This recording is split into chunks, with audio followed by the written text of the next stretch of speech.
So basically, tama po ba before midnight on May 12, more or less alam na kung sino yung mananalong dosing senador? More or less po, Sir Christian, yes. Pero again, sa mga kababayan natin, ito po ay unofficial. Hindi pa po yan official sapagkat sa ating pong bansa, sa ating pong batas, kinakailangan yung result ay mag-laderize, may ladderized process. Mula sa presinto, pupunta sa municipal or city board of canvassers, isusumo total ang lahat ng boto ng lahat ng presinto sa bayan na yan. At pagkatapos, yung mga result ng bayan, papadala naman, itatransmit sa mga provincial board of canvassers, pagsasama-samahin naman ng lahat ng results ng bawat munisipyo at pagkatapos yung 83 provinces sa buong bansa naman ay magtatransmit yung provincial board sa National Board of Canvassers. Sa amin po yan, sa Commission and Bank na National Board of Canvassers na located naman po sa Manila Hotel. Okay. Sige. Ito, baka maraming nalilito, no? Pwede bang magpalabas ng sample ballots yung ilang mga kandidato on election day? Pwede pa rin ba silang mangampanya? Kasi alam ko bawal, di ba? Bawal na po. Kalusot eh. Opo, bawal po. Tama po kayo, Sir Christian, bawal na po na mamigay ng mga sample ballots, mga kampanya sa araw ng eleksyon o kahit isang araw bago mag-eleksyon. Kaya po ang ginagawa ng ibang mga politiko, kandidato, gumagamit ng mga bata. Kasi alam po nila yung mga bata, hindi po pwedeng arestuhin, hindi po pwedeng ipakulong. Huwag naman po sana. Alam niyo po, pinaparusahan yung mga gumagamit ng bata sa mga ganyang maling gawa. Kaya po, bawal lang mangampanya isang araw bago mag-eleksyon.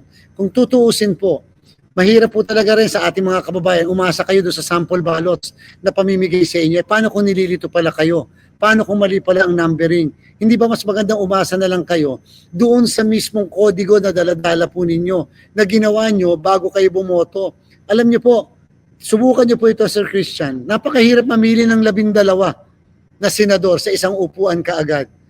Talaga pong pag-iisipan nyo ng mabuti. Otherwise, basta magiging pagboto, baka hindi nyo na pag-isipang mabuti kung sino talaga yung dapat nating ihahalal. Kaya ngayon pa lang, nawa na po tayo ng ating pong kodigo. O kung hindi man, nakatanggap naman madami ng voters information sheets, nandun po yung listahan ng mga kababayan natin kung kandidato, pwedeng doon na lang po sila mag-shade at yun po ang gagamitin nila ng mga kodigo pag-araw ng eleksyon.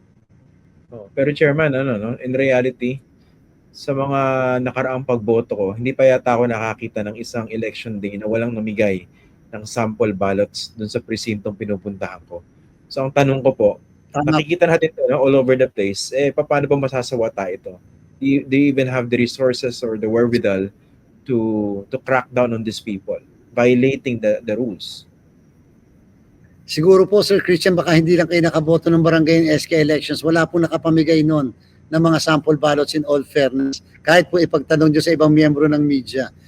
Nung po naman kasi mga nakakarang eleksyon, wala pa naman po tayo dito sa COMELEC. So tingnan po natin sapagkat ngayon nga po kahit paano naman napapakita natin yung proactive approach natin hindi lang sa issue ng vote buying, sa anti-discrimination, sa pagkakaroon ng safe space, sa ating pong illegal posters. Medyo pinapakita po natin na may ngipin naman ang komisyon. Kaya pag sinabi natin walang kampanyahan, sana po sumunod sila dahil hindi mag-aatubili ang COMELEC mag-disqualify at mag-file ng kaso sa kanila. Kita niyo po, Sir Christian, for the first time sa kasaysayan ng COMELEC at ng ating pong eleksyon, ito naman po ay hindi dahil sa binubuhat natin ng sariling bangko, ito po ay para ito mga katotohanan. Sir Christian, pinagbawal po natin ang ayuda 10 araw bago mag-eleksyon. Sinabi natin walang klaseng ayudang ipamimigay, ano man ang pangalan nito, maliban na lang sa burial assistance at saka po sa tinatawag na medical assistance. Hindi po nakakahintay ang patay sa paglilibing o yung mga may sakit. Kaya po okay lang po sa atin yan. Pero yung all other forms of ayuda, wala po. So pag sinabi po natin, kahit naman paano, sumusunod. At kaya po, binibili natin, walang kampanyahan, isang araw bago mag-eleksyon, wala ng distribution ng mismong sample ballots sa mismong araw ng eleksyon. Paano po yung plano ng COMELEC dun sa last minute gapangan? Diba yung naglalabas sa mga malalaking salapi pang vote buying, tinatawag nilang last touch. Diba yung mga magkakatanggaling kandidato, gusto nila sila yung huli makapagbigay dun sa botante para sila yung maalala. Opo, Especially the night alam na alam po natin. Okay. Opo, sinasabi nga po natin, talagang ang vote buying naman, Sir Christian, nangyayari 2 araw bago mag-eleksyon. Yung mga nangyari itong mga nakaraan, mga ano lang po yan, patikim pa lang, yung mga hindi natin nahuli at hindi nakasuhan. Patikim lang yan. Pero 1 araw, 2 araw bago mag-eleksyon, dyan po talaga ang bilihan ng boto. Kaya po sana, yung mga kababayan natin, ma-report po natin. Sana po kahit sa social media gamitin, i-post nyo po yan. Picturean lang po. At yan po'y makikita at malalaman po namin. At ang COMELEC po, kahit wala kayong complaint, kahit wala kayong petition, kahit hindi po pinarumpaan, kaya po namin mag-imbestiga at kami po mismo nagmomoto proprio sa kasalukuyan. Gusto natin ipakita sa mga kababayan natin, mapagkakatiwalaan niyo po ang Commission Elections, lalo na sa paghabol sa mga tiwali sa pangangampanya at mga kandidato. Okay. Speaking of the crackdown, no, ito naman in fairness, no, we haven't seen this kind of crackdown from the COMELEC, especially sa dami ng initian niyo ng show cause order when it came to alleged vote buying, tsaka yung violation doon sa resolution ninyo laban sa discrimination. Doon muna sa vote buying, allegedly, ilan na po ba yung na-issue niyo ng show cause order as we speak? Mahigit na pong 200 sa halos 400 na iniimbestigahan namin kahit walang formal na complaints. Pero madami na rin po na-i-file sa amin na mga petition for disqualification na maaaring separate doon sa aming 400 na iniimbestigahan. Again, hindi po kami mag-aatubili. Halos araw-araw po kami may ini-issue na show cause. Kahit tawagin na nila kaming commission ng show cause, it doesn't matter. Ang importante after the show cause, we are filing petition or petitions for disqualification. Kahit paano, at least may pending cases po sila sa amin. Tatandaan po ng lahat, kapag may pending case sila sa COMELEC, lalo pat mabigat ang ebidensya sa kanila, pwede po kami, Sir Christian, mag-suspend ng proklamasyon ng mga winning candidates at nasa kapangyarihan po namin yon. Kaya po, sana pag-isip-isip yung mga iba pang nag-attempt dyan o mag-a-attempt na mamili ng boto, lalo na sa mga susunod na araw bago sumapit ang araw ng Lunes. Yung mga pinakaunang na-issue ng show cause order ay, if I remember it correctly, di ba kasama rito si Camille Villar, galing sa isa sa pinakamayamang pamilya sa Pilipinas. Ano po ba yung status nito? Sumagot na po ba siya? Sumagot na po siya. Ang masasabi ko lang po muna sa inyo dahil ayaw kong pangunahan, yung pong ating Committee on Kontrabigay, ang naging kasagutan po niya, yung mismo nakuhang video na nangyari po dyan sa Imus, Cavite, ay nangyari bago mag-March 28, Sir Christian.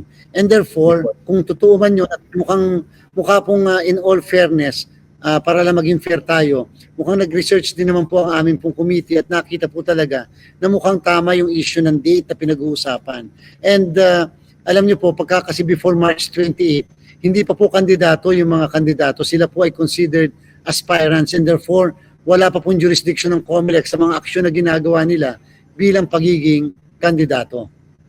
Okay. Pwede po bang mangyari, kunwari, tapos na yung election, pero may nakadiscover na, kunwari, video, uy, nagkaroon ng vote buying, at pasok ito during the campaign period, pero tapos na po yung election, pwede pa bang mag-file na reklamo sa COMELEC po? Yes po, wala na po.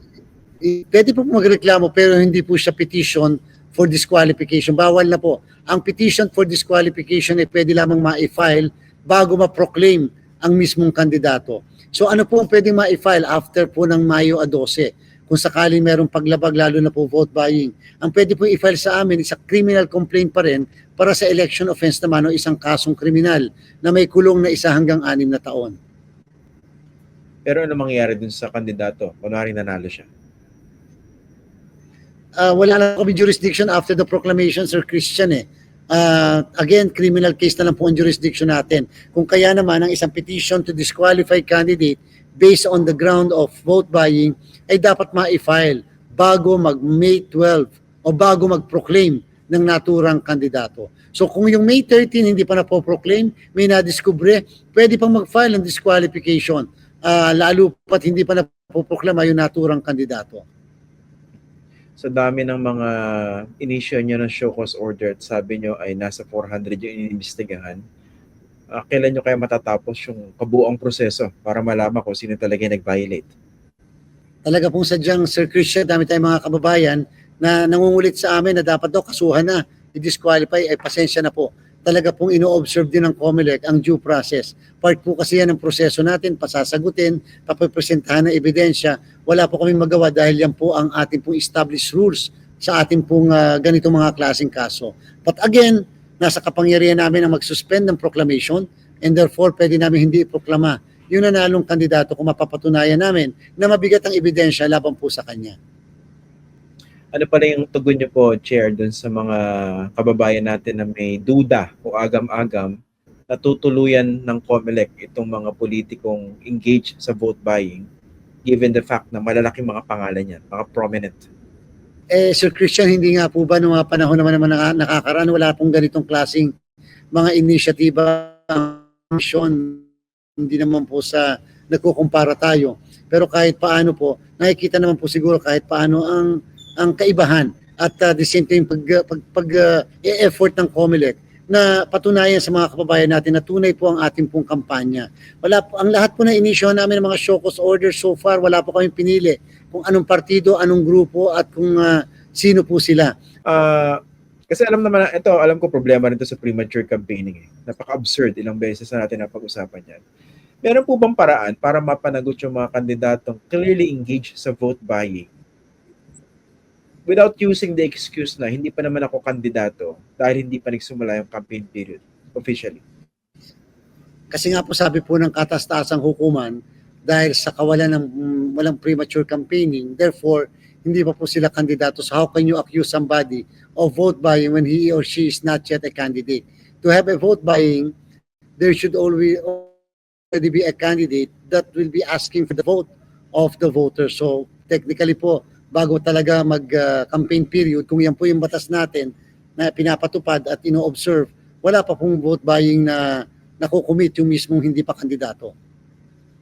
Pero kung kayo po yung masusunod, no, anong reforma pwedeng gawin dyan? Alam natin na meron Supreme Court ruling, pero para hindi naman magmukhang absurd, no? Kasi namimili ng boto pero technically, hindi pa siya kandidato. Pero alam mo, kandidato siya dahil nag-file na ng COC. Alam niyo po, ang dami na natin hinikayat. May pumunta na po sa Korte Suprema naman. May nakumbinsi tayo na questionin yung aming na nagsasabing kandidato lang sila sa unang araw ng period. February 11, March 28, sa local, pumunta po sila sa Supreme Court. Ang hope natin baka naman sakali na magkaroon ng enhancement ang Supreme Court ng kanila pong desisyon. Sa part po talaga kasi ng COMELEC, Sir Christian, ano man po ang kabutihan na gustuhin natin, ano man po ang pagbabago na gagawin namin, patungkol sa bagay na yan, tali po ang kamay natin batas. At ang batas po yan ay na-interpret na mismo ng Supreme Court sa kaso ng Peñera versus COMELEC. At dahil po dyan, kinakailangan sumunod po tayo tumalima dun sa desisyon na yan ng Korte Suprema. Otherwise, we are going to violate the law. Yan po yung medyo malaking problema talaga namin, Sir Christian. We will need a law or a new decision of the Supreme Court to at least clarify these things and or at the same time to correct kung ano man ang maaaring mali doon sa bagay na ito.